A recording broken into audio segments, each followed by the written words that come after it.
네, 항상 투자를 하다 보면 위기도 있고 기회도 있기 마련입니다. 위기를 기회로 바꾸는 방법, 흔들리는 전쟁 리스크 돌파구가 있을지에 대해서 전격 분석해드리도록 하겠습니다. 오늘 도움 말씀 주실 분 김재승 현대차증권 연구원님 모셨습니다. 어서 오세요. 안녕하십니까. 네, 반갑습니다. 오늘 잘 오셨고요. 잘 부탁드립니다. 감사합니다. 예, 평소 그 주시장을 잘 보시면서 그 전반적인 그런 흐름을 잘 봐주시는 분으로 알려져 있어서 오늘 좀 믿고 들어보도록 하겠습니다. 네. 일단 중동전제 리스크가 좀 상당합니다. 저가 매수에 대한 여력 얼마만큼 좀 나올 수 있을지 굉장히 많은 분들이 궁금해하시더라고요. 어떻게 보세요? 사실 저는 1차 기회, 2차 기회 두 번 나눠서 보고 있는데 1차 기회는 끝났다고 보고 있습니다. 1차 기회가 무엇인가를 봤을 때 네. 결국에 다른 아시아 국가 대비했을 때 우리가 더 많이 빠졌던 부분들이라고 할 수 있을 것 같은데 지난 수요일까지 이제 대만과 일본 증시는 한 9% 정도 빠졌었습니다. 하지만 한국 증시 19% 정도 빠졌었고 저는 이 10% 정도 포인트 정도는 너무 과도하게 한국 증시가 빠졌다라고 생각을 했었던 부분이었습니다. 그렇기 때문에 이 부분은 추가적으로 상승할 수 있을 거라고 봤었고 그것이 어제 많이 되돌림이 되면서 많이 그 부분은 사라졌다고 보고 있습니다. 하지만 장기적인 관점에서 봤을 때는 추가적인 저가 매수 기회가 있다라고 보고 있는데 이렇게 중동 이벤트 같이 이제 경제 펀더멘탈에는 영향이 없지만 어떻게 보면 단기 이벤트, 전쟁이라는 이벤트로 인해서 빠지는 부분들은 과거 중동 리스크들을 분석해 보면 한 4주, 그러니까 한 달 정도가 있으면 보통 전 고점 수준까지 회복될 수 있고 추가적으로 3개월 정도 지나면 이제 플러스 10%까지 갈 수 있는 환경이 될 수 있다. 결국에는 경기에는 영향을 안 미친다는 전제 하에서 이런 단기 리스크들은 어떻게 보면 조정 시그널로 작용을 할 수 있지만 금방 복구된다라고 할 수 있을 것 같습니다. 현재 코스피 같은 경우도 지금 전 고점 수준까지 한 10% 이상 아직 빠져 있는 상황이기 때문에 이 단기 이벤트가 사라지면서 전 고점을 회복한다고 가정한다면 저는 추가적으로 한 10% 정도까지는 더 갈 수 있는 룸이 존재하지 않을까, 저가 매수 기회로 삼아야 되지 않을까라고는 보고 있습니다. 네, 그러니까 확실히 우리나라가 좀 많이 빠졌다라고 느끼셨는 거네요. 맞습니다. 그리고 이제 중요한 거는 그러니까 다음 주 같은 경우에도 이게 증권사의 리포트 보니까 시장의 투자자들이 펀더멘털을 이제 봐야 되는 때이다라는 얘기하는데 정확히도 그런 부분을 좀 지적을 해주셨습니다.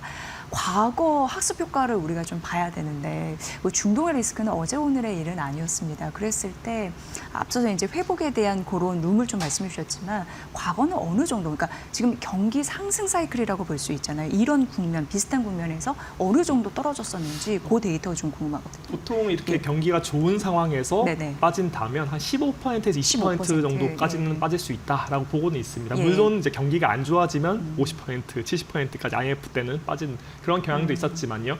그런 것들을 고려했을 때 사실 경기가 이렇게 펀더멘탈이 받쳐주는 상황에서 이제 하락장 같은 경우는 한 15%, 20% 정도 빠질 수는 있다라고 생각을 해두시는 것이 맞다고 보고 있습니다. 경기가 좋다고 해서 기업들이 돈을 잘 번다고 해서 장이 안 빠지는 건 아니거든요. 그렇기 때문에 이런 것들을 고려한다면 20%까지는 단기적으로 언제나 조정은 있을 수 있다라고 보고 있고 그것이 지난 수요일까지 받았던 20%가 왔기 때문에 저도 강하게 저가 매수 기회다 이렇게 주변에 콜을 했었던 거고요. 그렇기 네. 때문에 이제 이것이 뭐 중동 리스크가 해소됐다 이렇게 말씀드리는 게 아니라 20% 정도는 합리적인 수준에서 어떻게 보면 빠질 수 있는 양이 거의 맥스기 때문에 저는 여기서부터 더 빠지기는 쉽지 않을 것 같다라고 봤었고 그렇기 때문에 강하게 콜을 했었습니다. 네.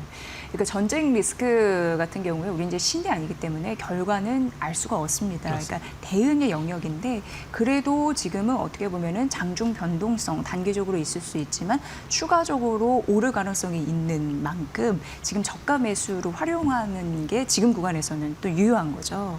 네. 맞습니다. 저도 그렇게 이제 저가 매수 기회로 삼아야 되는 것 같은데 사실 또 전쟁이라는 것이 워낙 강렬하면 강렬할수록 네. 물론 이제 러시아 우크라이나 전쟁은 좀 다르게 진행되고 있지만 강렬하면 강렬할수록 또 서로 이런 화해, 소위 말하는 휴전에 대한 생각은 또 많아지거든요.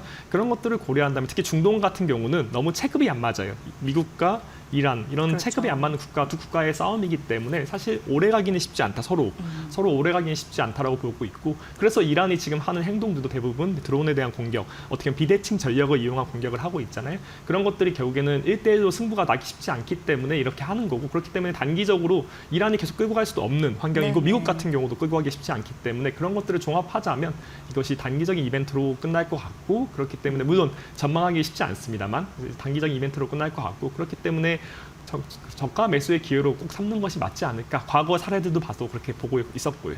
네, 그 트럼프 행정부나 그리고 뭐 이란이나 장기화되는 게 양쪽에서는 다 쉽지 않은 상황. 그렇기 때문에 협상을 빨리 하는 게 더 좋지 않을까라는 그런 생각도 드는데 협상을 하려면 경쟁력 우위에 좀 있어야 되니까 그때 뭐 총성이 오고 가거나 아니면은 뭐 기분을 좀 건들거나 그런 부분에서 이제 단기적인 변동성은 있을 수 있겠습니다만 전반적인 틀을 좀 이해하는 게 굉장히 필요하다라고 좀 들렸습니다. 네, 중요한 부분을 좀 말씀해 주신 거고요. 이런 와중에 우리는 투자는 멈춰서는 안 되잖아요. 그런 의미에서 AI 투자가 거의 핵심이라고 보여지는데 최근 옥석가리 굉장히 필요하다라는 언급들이 많이 나왔습니다. 그런 의미에서 소프트웨어 업종 간밤에 좀 올랐나요? 네, 좀 올라긴 올랐습니다. 했습니다만 예, 리스크 이건 또 어떻게 봐야 될지 궁금했습니다. 사실 뭐 소프트웨어 업체들의 그런 리스크들 당장 뭐 해결되기는 쉽지 않을 것 같습니다. 그게 왜 그런가 하면 소프트웨어 업체들이 결국 AI가 너무 파괴적이다 보니까 소프트웨어 업체들을 대체할 수 있지 않을까라는 우려가 커지면서 거기서 발생했던 우려라고 보면 될 것 같은데 사실 그러면 이걸 어떻게 해결될 수 있을까? 소프트웨어 업체들이 문제가 없다. 이거를 증명해야 되는데 사실 이건 증명하기가 단기적으로는 쉽지 않다는 거죠. 물론 네. 소프트웨어 업체들도 AI를 받아들이고 새로운 비즈니스 모델을 만들어낼 것입니다. 장기적으로는. 그렇지만 만들어내겠지만 그걸 당장 의혹이라고 해야 될까요? 이제 AI에 대한 파괴론에 대한 의혹을 해결하기에는 당장의 시간은 좀 필요하다라고 보고 있습니다. 그렇기 때문에 그런 관점에서 봤을 때 이런 AI 버블론에, 그러니까 파괴론에 대해서 소프트웨어 업체들의 변동성 되게 높아지지 않을까라고 보고 있습니다. 그럼 언제 좋아질 수 있을까를 봤을 때 저는 또 반대로 증시의 불안감은 결국에 지금 기존 업체들은 대부분 영향을 받고 있습니다. 하지만 수혜를 보고 있는 AI 업체들 대부분 상장이 안 되어 있잖아요. 오픈 AI도 상장 안 되어 있고 엔트로픽도 안 되어 있고 그런 상장되지 않은 기업들이 너무 밖에 비상장 주식으로 많이 존재하고 있는데 이들이 들어온다면 저는 오히려 증시가 또 올라갈 수 있는 부분이 있다고 보고 있습니다. 결국에 피해보는 업체들은 대부분 이제 상장되어 있지만 수혜를 보는 AI 기업들은 비상장인 상황에서 증시가 좀 미국 증시가 좀 조정을 받고 있는 국면이 있다고 보고 있거든요. 하지만 이 비상장의 어떤 기업들이 다시 상장사로 되면서 특히 올해 뭐 엔트로픽도 그렇고 오픈 AI도 그렇고 상장을 노린다는 얘기가 있으니까요. 그런 관점에서 들어온다면 시장에서는 그 주식을 사면 되는 거죠, 이제는. 네. 그때부터 좀 미국 증시, 특히 미국의 어떻게 보면 AI 소프트웨어 기업이라고 하긴 그렇지만 그런 기업들 중심으로 올라가다 보면 다시 또 미국 증시도 한 번 더 리레이팅 할 수 있지 않을까라고 보고 있습니다. 그 AI 파괴적 능력 안에서 기업의 수익화 논란이 좀 거세지고 있다. 그 당시 흐름을 잘 분석한 리포트도 제가 인상 깊게 봤는데 앞으로도 그런 지점 있으면 저희 마켓나우 2부에 좀 출연해서 일러주세요. 예. 네. 그리고 지금 가장 큰 우리나라의 변수는 또 유가 아니겠습니까? 굉장히 결정적인 키를 쥐고 있는데 그럼 연준의 완화적인 통화 스탠스에 브레이크를 걸까? 이런 느낌이 있거든요. 어떻게 보십니까? 사실 맞습니다. 그게 가장 저도 우려하는 부분이고요. 네. 가장 우리가 강세장의 근거가 되었던 게 총 3가지라고 저는 보고 있거든요. 코스피 강세장의 근거는 총 3가지였는데 첫 번째는 잘 아는 것처럼 AI가 이제 메모리 반도체의 수혜를 많이 받는다라고 보고 있었고 두 번째 같은 경우가 연준을 중심으로 한 기준금리 인하, 이로 인한 달러화 약세 그리고 글로벌 유동성 공급 이 두 번째였고 세 번째가 이재명 정부의 이제 자본시장 활성화 정책 이 3가지를 본다면 세 번째 거는 뭐 크게 변함이 없죠. 첫 번째 것도 저도 단기적으로는 변화가 없다고 보고 있습니다. 하지만 세 근거 중 가장 중요한 것 중 하나인 연준의 유동성 공급이 만약에 연준의 기준금리 인하 사이클이 이런 물가 상승으로 인해 중단된다면 좀 걱정이 되는 부분이 있습니다. 뭐 최근 들어서 계속 리포트가 나오는 것들이 네. 유가가 90불 이상으로 그러니까 WTI든 브렌트유든 90불 이상으로 높아진다면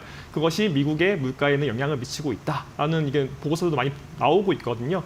그런 것들을 종합하자면 사실 이런 가장 중요한 연준의 기준금리 인하 사이클을 망치지 않을까라는 좀 우려는 존재하고 있습니다. 아직까지는 시장에서는 이 리스크를 크게 반영하고 있지 않아요. 왜냐하면 전쟁이 단기적으로 진행될 거라고는 일단 보고 있고 거기에 더해서 연준이 올해 2차례 인하를 할 거라고 전망을 이미 잘 하고 있거든요. 특히나 뭐 케빈 허시가 이제 연준 의장이 되면 더 인하에 대한 가능성이 높아지니까요.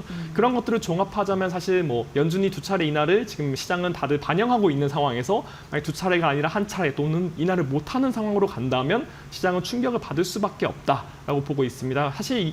하지만 이런 부분들은 일단 시장 전체의 메인 시나리오라고 보고는 있지는 않습니다. 그만큼 시장에서는 연준이 전쟁이 단기로 끝날 것이고 그것으로 인해서 연준의 금리 인하 사이클 2차례 정도 올해 이런 거에 대한 변화가 없을 거라고는 일단 시장은 생각하고 있고 그 과정에서 현재 장이 움직이고 있는 것이기 때문에 거기서 만약에 연준의 기준금리 인하 2차례 안 된다면 좀 충격이 있을 수는 있다 정도로 보고 있으시면 될 것 같습니다. 네.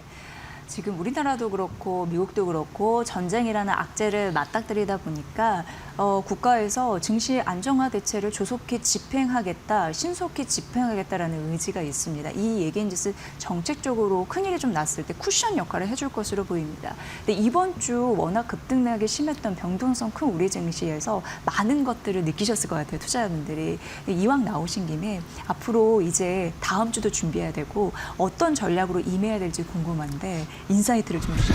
네네. 사실 뭐 전쟁이라는 것을 예측할 네. 수 있는 부분은 아무도 없는 것 같습니다. 예. 전쟁이라는 것은 그만큼 예측이 어렵고 또 감정적인 부분들도 많다 보니까 그것이 뭐 예측하기가 상당히 쉽지 않은데 그런 관점에서 첫 번째로 전쟁에 영향이 없는 것이 뭐가 있을까? 저는 사실 반도체라고 생각하고 있거든요. 반도체는 사실 AI 투자 글로벌 AI 투자 관점에서 봤을 때 반도체 수혜 이런 것들은 사실 이런 전쟁과는 무관한 이벤트이기 때문에 오히려 꼭 가져가실 필요가 있다라고 보고 있고 특히 최근에 많이 빠졌기 때문에 저가 매수의 기회를 삼아야 되지 않을까. 오히려 경기 민감중 같은 경우들은 뭐 약간 영향을 받을 수 있죠. 하지만 반도체는 아예 AI 그런 투자 경쟁에서 지금 수혜를 보고 있는 거기 때문에 저는 계속적으로 갈 수 있는 부분들이 있다라고 보고 있고 두 번째로 봤을 때 장기적인 관점에서 이런 최근 전쟁 양상을 보면 2010년대 이후로 확실히 전쟁이 늘어나고 있습니다. 특히나 2020년대면 더 그렇고요. 결국에 트럼프의 새로운 지정학적 그런 세계 그런 룰 하에서는 전쟁이라는 것이 어떻게 보면 약간 일상적이 될 수 있다. 그렇기 때문에 방산주를 꼭 가져가실 필요가 있다라고 보고 있고 특히 재밌는 점이 방산주와 반도체주 뭐 약간 상관계수가 낮습니다. 그것이 뭘 의미하냐? 서로 따로 움직인다는 거고 그렇기 때문에 서로 포트폴리오 차원에서 보완을 해줄 수 있다는 거죠. 예. 방산주와 반도체주는 서로 보완이 가능한 자산 배분 관점에서 보완이 가능하기 때문에 방산주도 꼭 가져가실 필요가 있지 않을까라고 보고 있습니다. 그렇기 때문에 이 두 가지를 기본으로 포트폴리오를 구성하시는 게 맞지 않을까로 보고 있고 뭐 전쟁에 대한 양상을 보고 베팅하시는 거는 조금 리스크할 수도 있지만 장기적인 관점에서 본다면 이런 반도체주, 방산주는 꾸준하게 갈 만한